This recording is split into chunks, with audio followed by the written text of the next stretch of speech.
The complete works of Swami Vivekananda, the Vedanta, lecture delivered by Swami Vivekananda at Lahore in 1897, Part 2.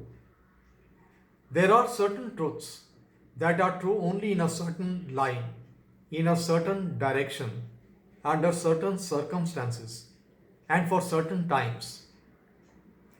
Those that are founded on the institutions of the times. Then there are other truths which are based on the nature of man himself and which must endure so long as man himself endures. These are the truths that alone can be universal.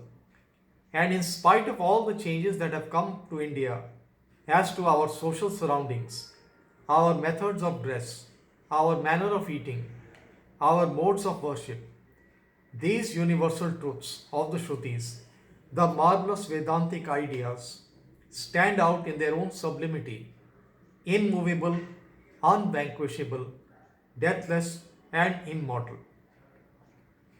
Yet the germs of all the ideas that were developed in the Upanishads had been taught already in the Karma Kand. The idea of the cosmos which all the sects of Vedantists had taken for granted.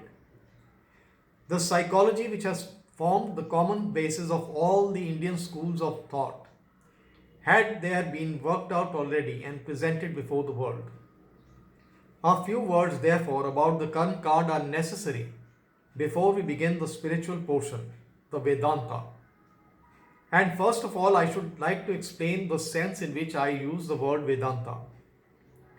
Unfortunately, there is a mistaken notion in India that the word Vedanta has reference only to the Advaita system. But you must always remember that in modern India, the three prasthanas are considered equally important in the study of all the systems of religion. First of all, there are the revelations, the Shrutis, by which I mean the Upanishads. Secondly, among our philosophers, the Sutras of the Vyasa have the greatest prominence on account of their being the consummation of all the preceding systems of philosophy.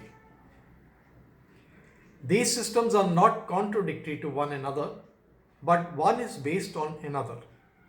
And there is a gradual unfolding of the theme which culminates in the Sutras of Vyasa.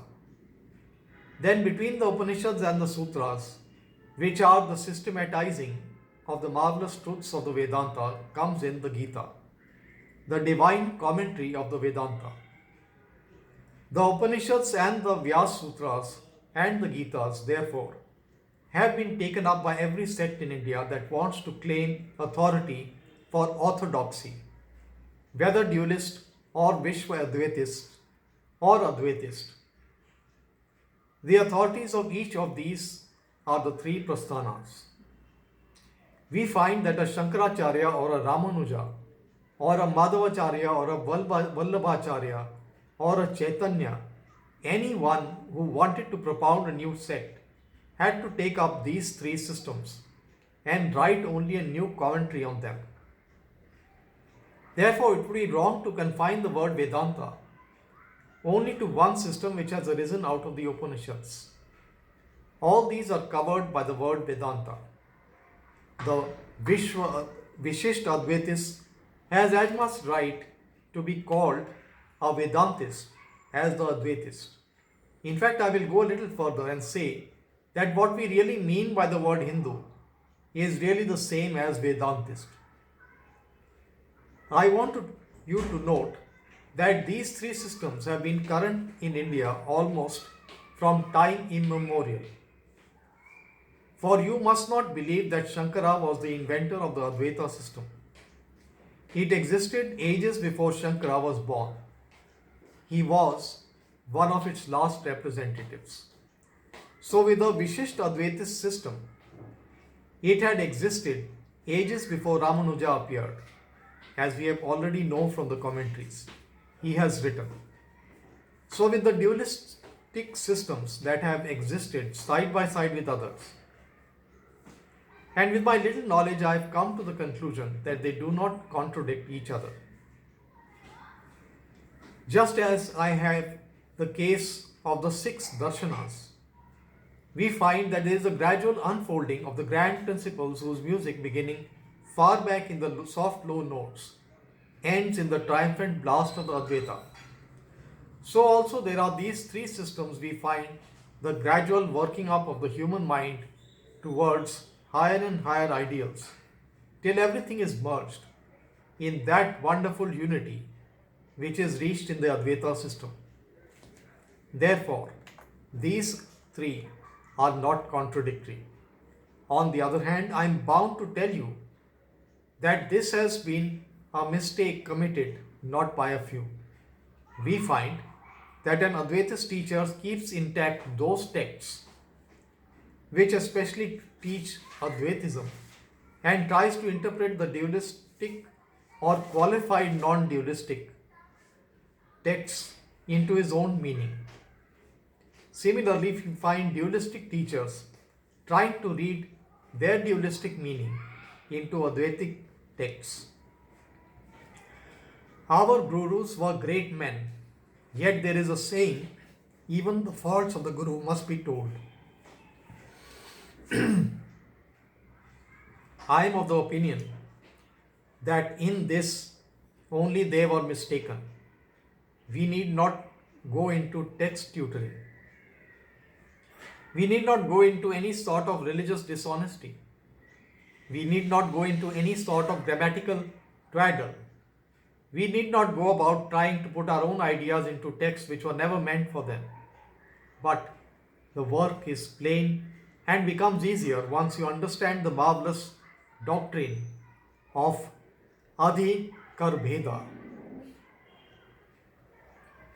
It is true that the Upanishads have this one theme before them. What is that knowing which we know everything else? In modern language, the theme of the Upanishads is to find an ultimate unity of things. Knowledge is nothing but finding unity in the midst of diversity. Every science is based upon this. All human knowledge is based upon the finding of unity in the midst of diversity.